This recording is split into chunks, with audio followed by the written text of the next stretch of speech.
Hello friends, welcome back to my channel. Friends, ఈ సీరియల్లో ఏం జరగబోతుందో తెలుసుకుందామా? ఇక ఎపిసోడ్లోకి వెళ్ళినట్లయితే రిసెప్షన్ ఫంక్షన్ అంతా అయిపోయిన తర్వాత గెస్ట్లంతా కూడా వెళ్ళిపోతారు. ఇక దేవ తన గదిలో కూర్చొని చాలా సీరియస్గా ఆలోచిస్తూ ఉంటాడు. హాఫ్ టికెట్ అక్కడికి రావడం, తనని చంపడానికి హాఫ్ టికెట్ చిన్ని ప్లాన్ చేస్తున్నారని అక్కడికి వచ్చిన రౌడీలు చెప్పడం, అదంతా గుర్తు చేసుకొని దేవ చాలా టెన్షన్ పడుతూ ఉంటాడు. ఏంటిది, ఏం జరుగుతుంది? ఆఫ్టర్ ఆల్ ఆ హాఫ్ టికెట్ గాడు నన్ను చంపాలనుకోవడం ఏంటి? వాడికి ఎంత ధైర్యం ఉంటే నా ఇంట్లో ఫంక్షన్కే వస్తాడు? వాడిలా చేశాడంటే ఖచ్చితంగా ఎవరి సపోర్టో ఉంది. నిజంగానే హాఫ్ టికెట్ గాడు చిన్ని కలిసి ఇదంతా ప్లాన్ చేస్తున్నారా? ఇప్పుడు ఆ బాలరాజుని కూడా నా దగ్గర నుండి విడిపించాలని చూస్తారు. నేను ఆ హాఫ్ టికెట్ పారిపోయేలా చేయకపోతే నా గురించి నేనే పార్వతిని చంపానన్న నిజం మ్యాడీ ముందు, నాగవల్లి ముందు బయట పెట్టేవాడు. అప్పుడు నాగవల్లి, మ్యాడీ నన్ను ఎంత అసహ్యంగా చూసేవాళ్ళు. నాగవల్లి అయితే నన్ను గన్తో షూట్ చేసి పారేసేది. లేదు, అలా జరగడానికి వీల్లేదు. అలా జరగకూడదు అంటే నేను చేసిన ఆ హత్య గురించి తెలిసిన వాళ్ళెవ్వరూ బతకడానికి వీల్లేదు. ఆ కావేరిని ఎలాగో పైకి పంపించాను. ఇక మిగిలింది ఆ చిన్ని, హాఫ్ టికెట్, ఆ బాలరాజు గాడు నా దగ్గరే ఉన్నాడు. కానీ ఆ హాఫ్ టికెట్ గాడు ఆ చిన్నిని ఎంత తొందరగా వీలైతే అంత తొందరగా నేనే పట్టుకోవాలి. నాగవల్లి కంట వాళ్ళని పడకుండా జాగ్రత్త పడాలి అని దేవ టెన్షన్ పడుతూ ఉంటాడు. మరోపక్క నాగవల్లి కూడా అప్సెట్ అయ్యి ఆలోచిస్తూ ఉంటుంది. ప్లాన్ అంతా ఫ్లాప్ అయిపోయింది. ఈరోజు హాఫ్ టికెట్ గాడు ఇక్కడికి వచ్చాక వాడి చేతే ఆ మధుని చిన్ని అని మ్యాడీతో చెప్పించి ఆ మధుని మ్యాడీ అసహించుకునేలా చేసి ఇంట్లో నుండి గెంటేయాలి అనుకున్నాను. కానీ ప్లాన్ మొత్తం రివర్స్ అయిపోయింది అని నాగవల్లి చాలా సీరియస్గా ఆలోచిస్తూ ఉంటుంది. ఇక మధు కూడా ఫంక్షన్లో జరిగిన విషయాలే ఆలోచిస్తూ అటుగా వస్తూ ఉంటే నాగవల్లి చాలా సీరియస్గా ఆలోచించడం గమనిస్తుంది.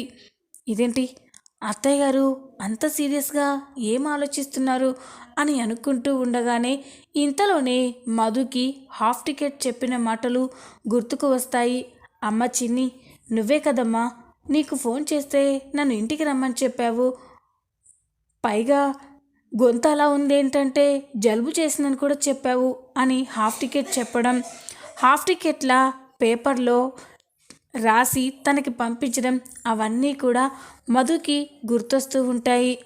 ఇదంతా మా అత్తయ్య గారే చేశారన్నమాట అని అనుకొని నాగవల్లి దగ్గరికి వచ్చి, ఏంటత్తయ్య గారు ఇప్పటి వరకు నిద్రపోకుండా ఏం ఆలోచిస్తున్నారు అని అనగానే ఇక నాగవల్లి, అదంతా నీకనవసరం, ముందు వెళ్ళి పని చూసుకో అని అంటుంది. అలా కాదు అత్తయ్య గారు, ఈరోజు రిసెప్షన్ ఫంక్షన్తో అందరూ చాలా టైర్డ్ అయిపోయారు. అందరూ ఎవరి గదుల్లో వాళ్ళు పడుకున్నారు.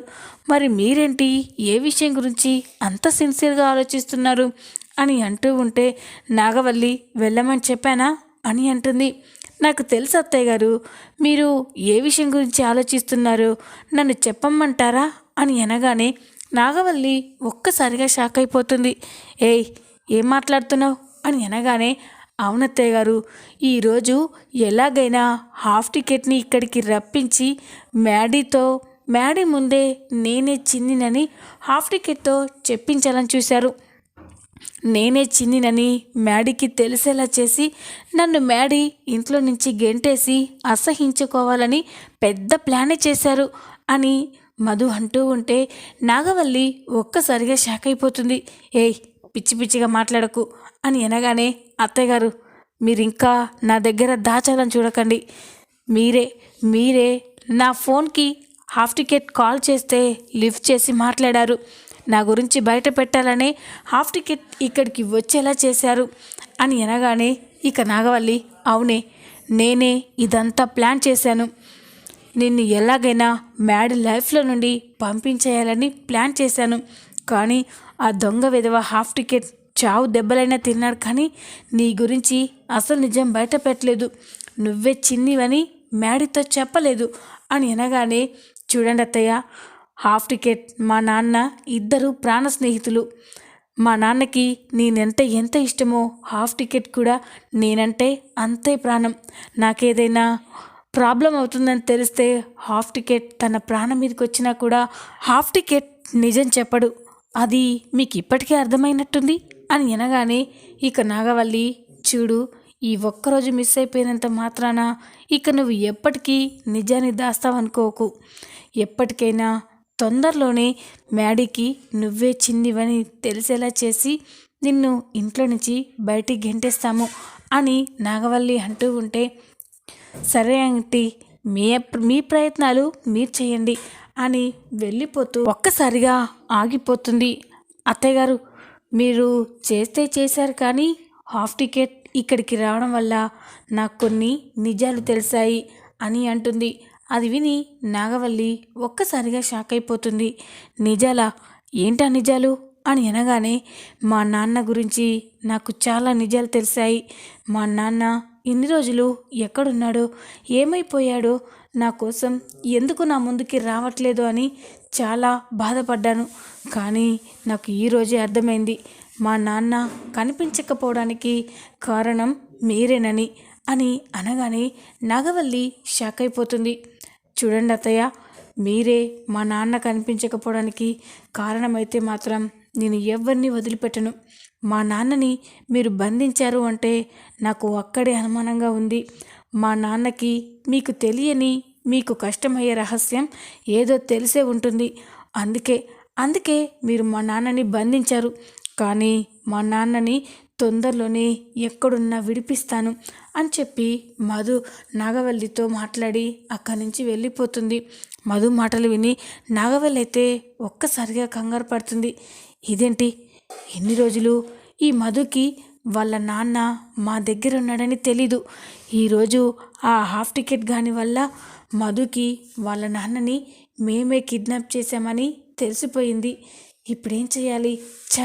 ఆ హాఫ్ టికెట్ గాడు ఇక్కడికి వచ్చినందుకు నా ప్లాన్ వర్కౌట్ కాకపోగా రివర్స్ అయింది అని చెప్పి నాగవల్లి అనుకుంటూ ఉంటుంది.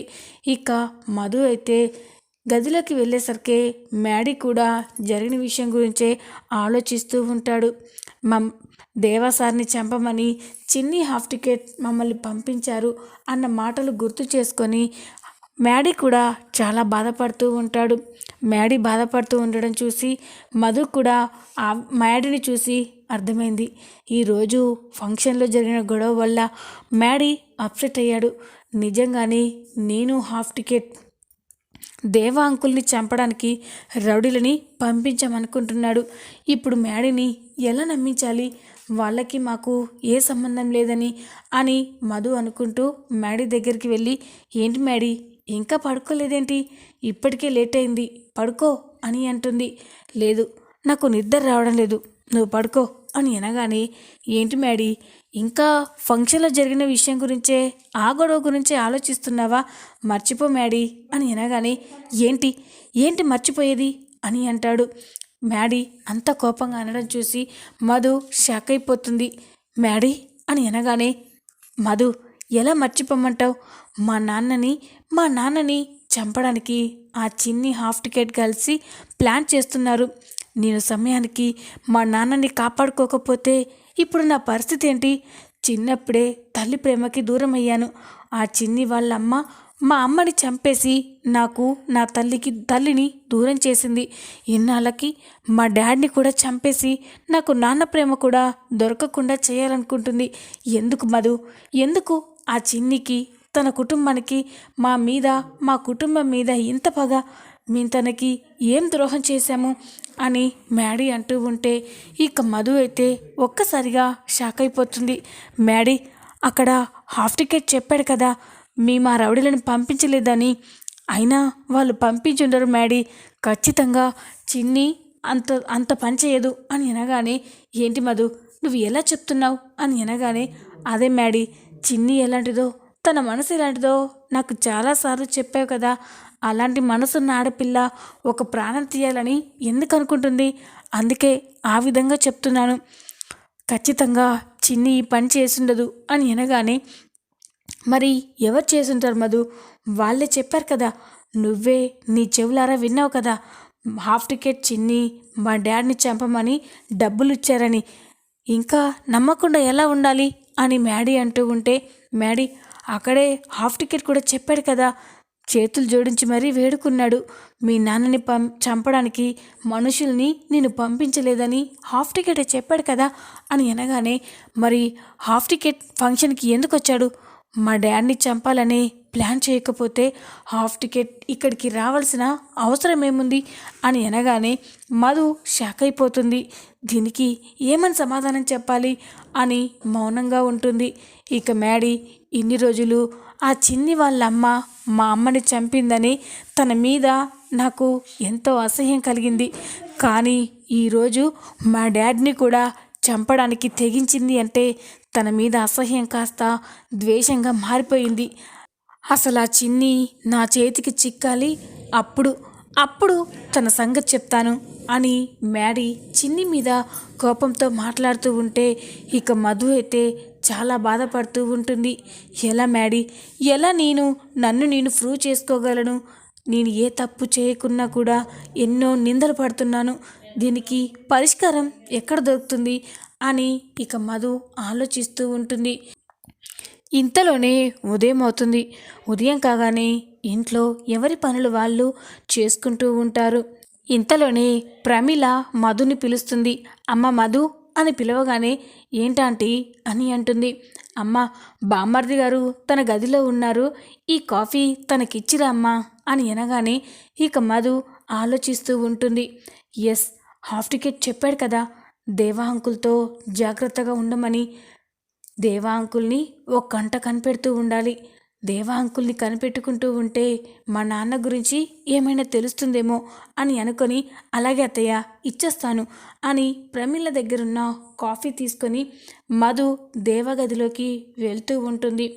మధు అలా వెళ్తూ ఉంటే అప్పుడే దేవా ఫోన్లో ఎవరితోనో మాట్లాడుతూ ఉంటాడు. ఆ మాటలు విని మధు గుమ్మం దగ్గరే ఆగిపోయి వింటూ ఉంటుంది. ఇంతలోనే దేవా రౌడీలతో మాట్లాడుతూ, రేయ్ అక్కడ బాలరాజుగాడు కరెక్ట్గానే ఉన్నాడు కదా, వాడు ఇంకా మన గ్రిప్లోనే ఉన్నాడు కదా అని అనగానే ఇక మధు అయితే ఒక్కసారిగా షాక్ అయిపోతాడు. అంటే దేవా అంకుల్ నాన్న గురించే మాట్లాడుతున్నాడా అని అనుకుంటూ చూస్తూ ఉంటుంది. ఇక రౌడీలు, ఆ బాలరాజుగాడు మన గుప్పిట్లోనే ఉన్నాడు సార్, మీరేం టెన్షన్ పడకండి. అయినా ఏమైంది సార్ అని అనగానే, రేయ్ నిన్న మా ఇంట్లో జరిగే ఫంక్షన్కి ఆ హాఫ్ టికెట్ గాడు వచ్చాడు. వాడిక్కడికి వచ్చాడు అంటే వాడేదో పెద్ద ప్లాన్లోనే ఉన్నాడు. బాలరాజు గారిని మన దగ్గర నుండి ఎస్కేప్ చేయించాలని వాడేదో ప్లాన్ చేస్తున్నాడు. మీరు మాత్రం చాలా అలర్ట్గా ఉండండి. ఆ హాఫ్ టికెట్ గాడు ఎక్కడ కనిపిస్తే అక్కడ వాడిని స్పాట్లో లేపేయండి అని చెప్పి దేవ మాట్లాడుతూ ఉంటే ఆ మాటలు విని మధు ఒక్కసారిగా షాక్ అయిపోతుంది. ఇదేంటి, దేవా అంకుల్కి ఎందుకు మా నాన్న హాఫ్ టికెట్ అన్నా ఇంత పగ, ఇంత కోపం అని అనుకుంటూ ఉంటుంది. ఇక దేవా, సరే నేను ఇప్పుడే బయలుదేరి అక్కడికి వస్తున్నాను అని చెప్పి ఇక దేవా అంటూ ఉంటే మధు షాక్ అయిపోతుంది. అంటే దేవా అంకుల్ ఇప్పుడు మా నాన్న కాడికి వెళ్తున్నాడా అని అనుకుంటూ ఉంటుంది. దేవా బయటికి వస్తూ ఉంటే మధు అక్కడే ఉంటుంది. నువ్వేంటి ఇక్కడేం చేస్తున్నావు అని అనగానే, అదే అంకుల్, మీకు పెద్దత్తయ్య గారు కాఫీ ఇచ్చిరమ్మని చెప్పారు, అది ఇద్దామనే వచ్చాను, ఈలోపే మీరు బయటకు వస్తున్నారు, ఇదిగోండి కాఫీ అని అనగానే ఇక దేవా సరే అని కాఫీ తీసుకొని తాగుతూ ఉంటాడు. బాలరాజు కాఫీ తాగిన తర్వాత నాగవల్లి దగ్గరికి వెళ్ళి, నాగవల్లి నేను బయటికి వెళ్తున్నాను, ఇంకో గంట సేపట్లో వస్తాను అని చెప్పగానే, అలాగే బావా అని అంటుంది. దేవా బయటికి వెళ్ళడం చూసి ఇక మధు, ఎలాగైనా ఇప్పుడు దేవా అంకుల్ని ఫాలో కావాలి, ఖచ్చితంగా దేవా అంకుల్ ఇప్పుడు మా నాన్న దగ్గరికి వెళ్తున్నాడు, మా నాన్న ఎక్కడున్నాడో తెలుసుకొని మా నాన్నని కాపాడుకోవచ్చు అని మధు అనుకుంటుంది. దేవ తన కారులో బయలుదేరగానే మధు కూడా బయటికి వచ్చి తన స్కూటీ పైన దేవా కార్ని ఫాలో అవుతూ ఉంటుంది. కొంత దూరం వెళ్ళిన తర్వాత దేవ కార్ని స్టాప్ చేస్తాడు. అప్పుడే మధు కూడా స్కూటీని స్టాప్ చేసి దేవా అంకుల్కి నా మీద అనుమానం వస్తుందేమో అని చెప్పి హెల్మెట్ తీసి తన తలకి పెట్టుకుంటుంది. ఇక దేవ మళ్ళీ కార్ని కంటిన్యూ చేస్తూ ఉంటే మధు కూడా దేవ వెనకాలే ఫాలో అవుతూ వెళ్తూ ఉంటుంది. దేవ వాళ్ళ గోడౌన్ దగ్గరికి వెళ్ళి ఆగిపోతాడు. మధు కూడా దూరంగా ఆగిపోయి చూస్తూ ఉంటుంది. దేవా అంకుల్ ఇక్కడికి వచ్చాడంటే ఖచ్చితంగా మా నాన్న ఇక్కడే ఉండి ఉంటాడు. హాఫ్ టికెట్ చెప్పింది నిజమే అయితే ఈరోజు దేవా అంకుల్ని నిలదీస్తాను అని మధు అనుకుంటూ ఉంటుంది. దేవ గోడౌన్ లోపలికి వెళ్ళగానే మధు కూడా చుట్టుపక్కల ఎవరూ లేనిది చూసి అక్కడికి వెళ్ళి చాటుగా కిటికీలో నుండి దేవాని ఆ గదిలో ఉన్న వాళ్ళందరినీ చూస్తూ ఉంటుంది. అప్పుడే దేవ బాలరాజుకి ఎదురుగా కూర్చొని బాలరాజుతో మాట్లాడుతూ ఉంటాడు. అది చూసి ఇక మధు ఒక్కసారిగా షాక్ అయిపోతుంది. బాలరాజుకి కట్లు కట్టేసి ఉండడం, చుట్టూ రౌడీలు ఉండడం ఇదంతా చూసి మధు షాక్ అయిపోతుంది. అంటే హాఫ్ టికెట్ చెప్పింది నిజమే, మా నాన్నని కిడ్నాప్ చేసింది దేవానేనా? అసలు ఎందుకు ఇదంతా చేశాడు అని అనుకుంటూ ఉంటుంది. ఇక బాలరాజు దేవతో ఏంటి మళ్ళీ వచ్చావంటే మళ్ళీ నువ్వు బాధపడే విషయం ఏదో జరిగే ఉంటుంది, ఏం జరిగిందో అని బాలరాజు అనగానే రేయ్ ఏంట్రా ఆ హాఫ్ టికెట్ గాడు ఏదో పెద్ద ప్లానే చేశాడు, నన్ను చంపడానికి రౌడీలని పంపించాడు అని అనగానే ఇక బాలరాజు రేయ్ నేను ఇక్కడున్నా నా బంటు హాఫ్ టికెట్ అక్కడున్నాడు, నిన్ను అంతం చేసేంత వరకు వదిలిపెట్టడు, అంతేకాదు నా కూతురికి కంటికి రెప్పలా ఉంటూ కాపాడతాడు అని అంటూ ఉంటే రేయ్ అప్పటి వరకు నీకు నీ కూతురికి ఆ హాఫ్ టికెట్ గాడికి టైం ఇస్తాను అనుకుంటున్నావా? లేదురా, తొందరలోనే ఆ హాఫ్ టికెట్ గాడిని నీ కూతుర్ని ఎక్కడున్నారో తెలుసుకొని వాళ్ళని శాశ్వతంగా పైకి పంపిస్తాను, తర్వాత నిన్ను కూడా చంపేస్తాను అని అనగానే ఇక బాలరాజు రేయ్ అది నీ వల్ల ఎప్పటికీ కాదురా, నన్ను చంపేవాడివి అయితే నీ చేతికి చిక్కిన మరుక్షణమే నన్ను చంపేసేవాడివి, కానీ నువ్వు నన్ను చంపలేదు అంటే ఇక ఎప్పటికీ నువ్వు నన్ను చంపలేవు, ఎలాగైనా నా కూతురు వచ్చి నన్ను కాపాడుకుపోతుంది, నువ్వు చూస్తూ ఉండరా అని అనగానే దేవా షాక్ అయిపోతాడు. రేయ్ ఏంట్రా నీ ధైర్యం, ఏం చూసుకొని అని అనగానే నా కూతుర్ని చూసుకొని నాకు ధైర్యం రా అని అనగానే ఇక దేవా షాక్ అయిపోతాడు. ఏంట్రా మీరంతా ఇలా తయారయ్యారు, అయినా మిమ్మల్ని లాభం, ఇప్పుడు నా బ్యాడ్ టైం నడుస్తుంది, అందుకే మీరంతా నవ్వుకుంటున్నారు అని అనుకుంటూ ఉంటే రేయ్ నీ బ్యాడ్ టైంకి పునాది పడింది ఎక్కడో గుర్తులేదా? ఆస్తి కోసం సొంత భార్యనే కనికరం లేకుండా చంపేసిన కసాయివాడివి, నీ భార్యని చంపేసి ఆ నేరాన్ని అభశుభం తెలియని నా భార్య పైన వేశావు, తను జైలు శిక్ష అనుభవించేలా చేశావు, అది చాలకుండా నా భార్య బయటికి వచ్చిన తర్వాత కూడా వెంటాడి తన ప్రాణాలని తీసేశావు, మా కుటుంబాన్ని చెల్లా చెదరు చేశావు, ఈ పాపం ఊరికే పోతుందనుకున్నావా? ఏదో ఒక రూపంలో కర్మ నిన్ను వెంటాడుతూనే ఉంటుంది, చూస్తూ ఉండు, ఇంతకింత అనుభవిస్తావు, నువ్వు ఏ రహస్యమైతే సమాధైపోవాలని తప్పుల మీద తప్పులు చేసుకుంటూ వచ్చావో ఆ రహస్యం నీ కొడుక్కి నీ భార్యకి తెలిసిన రోజు నీ పరిస్థితి ఎంత హీనంగా ఉంటుందో నేను చెప్పనవసరం లేదు అని బాలరాజు మాట్లాడుతూ ఉంటే దేవా కోపంగా చూస్తూ ఉంటాడు. ఇక ఈ మాటలన్నీ విన్న మధు అయితే షాక్ అయిపోతుంది. అంటే మ్యాడీ వాళ్ళ అమ్మని చంపింది దేవానేనా? తన భార్యని పొట్టన పెట్టుకొని ఆ నేరాన్ని మా అమ్మ పైన వేశాడా అని చెప్పి ఇక మధు కోపంతో రగిలిపోతూ ఉంటుంది. ఇక మధు ఎలాగైనా తన తండ్రిని కాపాడుకోవాలని అక్కడే చాటుగా ఉంటుంది. దేవా బాలరాజుతో మాట్లాడిన తర్వాత అక్కడున్న రౌడీలకి డబ్బిచ్చి రేయ్ బయటికి వెళ్ళి మీకు కావాల్సినవి తినేసి రండి, నేను కూడా వెళ్తున్నాను కాసేపు ఇన్నిలా ఒంటరిగా ఉండనివ్వండి అని చెప్పి దేవా అక్కడి నుంచి వెళ్ళిపోతాడు. రౌడీలు కూడా అక్కడి నుండి వెళ్ళిపోతాడు. వాళ్ళంతా వెళ్ళిపోయిన తర్వాత మధు ఇదే సరైన సమయమని తన తండ్రిని కాపాడుకోవడం కోసం బాలరాజు దగ్గరికి వస్తుంది. ఇక మధు అక్కడికి వచ్చి నాన్న అని అనగానే బాలరాజు ఒక్కసారిగా ఎమోషనల్ అయిపోయి మధుని చూసి అమ్మ చిన్ని నువ్వేంటమ్మా ఇక్కడ, వద్దమ్మా వెళ్ళిపో, ఆ దుర్మార్గులు నిన్ను చూశారు అంటే నిన్ను చంపేస్తారమ్మా, నాకేమైనా పర్వాలేదు, నీకేం కాకూడదమ్మా, పారిపోమ్మా అని అనగానే నాన్న నిన్ను ఈ పరిస్థితుల్లో వదిలేసి ఎలా వెళ్ళను నాన్న, ఇన్ని రోజులు నువ్వెక్కడున్నావో తెలియక నీకోసం ఎక్కడెక్కడో వెతికాను, నువ్విక్కడ ఇంత నరకం అనుభవిస్తున్నావని తెలిసాక ఎలా వదిలిపెట్టి వెళ్ళను నాన్న, ఈరోజు ఎలాగైనా నిన్ను కాపాడుకుంటాను, నా ప్రాణాలు పోయినా పర్వాలేదు నాన్న అని మధు అక్కడికి వచ్చి బాలరాజు కట్లన్నీ కూడా ఇప్పుతుంది. ఇక బాలరాజు మధుని హక్ చేసుకొని చాలా ఎమోషనల్ అయి బాధపడుతూ ఉంటాడు. మధు కూడా నాన్న అని బాలరాజుని హక్ చేసుకొని చాలా బాధపడుతూ ఉంటుంది. మధు బాలరాజు ఇద్దరు బయటికి వస్తూ ఉంటే అప్పుడే రౌడీలు అక్కడికి వచ్చి వాళ్ళని అడ్డగిస్తాడు. రేయ్ ఎవర్రా ఇది, మీ ఇద్దరు తప్పించుకొని వెళ్ళిపోతున్నారా అని అంటూ వాళ్ళ మీదికి దాడి చేస్తూ ఉంటే ఇక బాలరాజు రేయ్ తను నా కూతుర్రా, నా కూతుర్నే చంపాలని చూస్తారా అని చెప్పి ఆ రౌడీలని చిత్త కొడుతూ ఉంటాడు. చూద్దాం రాబోయే ఎపిసోడ్లో ఏం జరగబోతుందో. ఈ వీడియో కనుక మీకు నచ్చినట్లయితే లైక్ చేయండి, సబ్స్క్రైబ్ చేసుకోండి. Thanks for watching.